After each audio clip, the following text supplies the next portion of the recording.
Նա Սրբազան, վերջի շրջանում մենք տեսնում ենք, որ իշխանությունը կարծեք թե հետ է կանգնել իր քայլերից եկեղեցու հետ կապված։ Ինչով է պայմանավորված այս նահանջը։ Ինչ հասկացան, որ մինչ այս չէին հասկացել։ Ճիշտն ասած չգիտեմ, երևի պատրաստում են ընտրությունների։ Իրենց խանգարում է արդեն եկեղեցու դեմ պայքարը։ Դե իրանց հեղինակությունը զրոյացել է դրա համար։ Իսկ եկեղեցու հետ կապված իրենց քայլերը, ձեր կարծիքով միայն ընտրությամբ է պայմանավորված, թե իրենք նաև հասկացել են, որ չեն հաջողելու։ Նրանք չեն հասկացել, նրանք ինչ-որ մարտավարական հնարք են գործածում, պատրաստում են, էլի։ Դե իրանք հետ չեն կայնի ոչ մի բանից։ Ընտրություններից առաջ ձեր կարծիքով նորից, եթե հաղթի իշխանությունը, այս նորից կսկսել։ Ավելի մեծ բանը ալիք է սպասվում։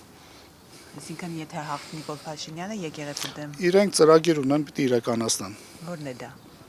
Հա եկեղեցի չպիտի լինի։ Իսկ ինչի անում եկեղեցին դա կանխելու։ Իրենց ծրագրերը խանգարում է, հայապահպան ծրագրերին շատ մեծ վնաս է տալիս։ Կհաջողվի եկեղեցու մնալ։ Ոչ,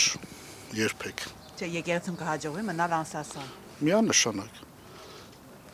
2000 տարի ինչ է տեսա եկեղեցին։